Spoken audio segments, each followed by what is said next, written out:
बच्चों, आज कक्षा 7 में पहला पाठ पढ़ेंगे संतुलित आहार।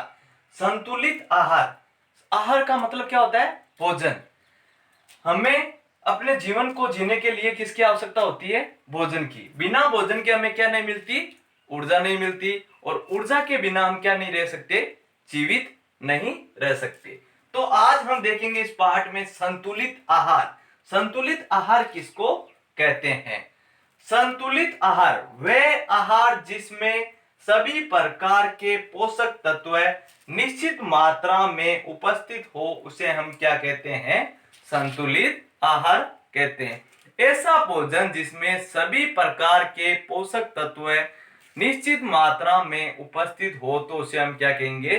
संतुलित आहार कहते हैं। तो मुख्य पोषक तत्व के रूप में कौन से पोषक तत्व होते हैं? जैसे कार्बोहाइड्रेट है, वसा, विटामिन, प्रोटीन, खनिज लवण, जल, खाद्य रेशे।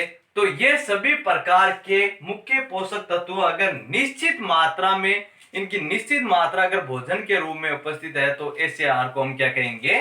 संतुलित आहार कहेंगे। तो एक बार फिर से देखिए इसकी परिभाषा। संतुलित आहार वह आहार जिसमें सभी प्रकार के पोषक तत्व निश्चित मात्रा में उपस्थित हो तो ऐसे आहार या भोजन को हम क्या कहते हैं? संतुलित आहार कहते हैं।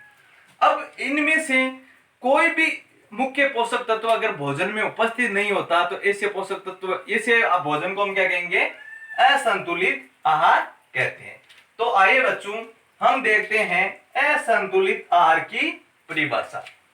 वह आहार जिसमें सभी प्रकार के पोषक तत्व निश्चित मात्रा में उपस्थित नहीं हो तो उसे हम क्या कहेंगे?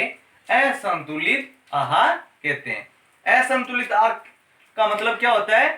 अगर हम भोजन ग्रहण करते हैं तो उसमें मुख्य पोषक तत्व जैसे हमने कहा कार्बोहाइड्रेट, प्रोटीन, वसा, विटामिन, खनिज लवण व खाद्य रेशे व जल, इनमें से किसी भी एक पोषक तत्व की लंबे समय तक कमी होने पर ऐसे भोजन को हम क्या कहेंगे?